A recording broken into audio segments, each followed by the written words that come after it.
Hello guys, welcome to my আজাইরা blog. আজকে আমি বের হলাম, জুলজি প্র্যাকটিক্যাল ক্লাস আছে তাই ক্লাস করার জন্য। তাছাড়া আমার এক ভোলা ভালা বন্ধুর সাথে দেখা করার জন্য বের হলাম। বন্ধুটা যে এতই ভোলা ভালা যা বলার মতো নয়।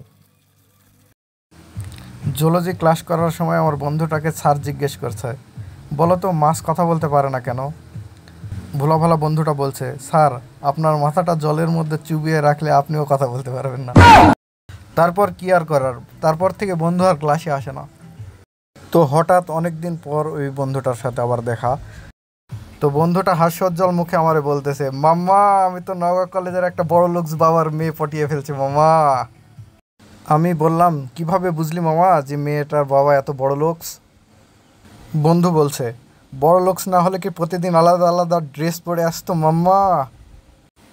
আমি বললাম, দেখ মামা, ভালো করে খোঁজ টোজ নিয়ে দেখ, হতে পারে তার বাবার একটা লন্ড্রির দোকান আছে।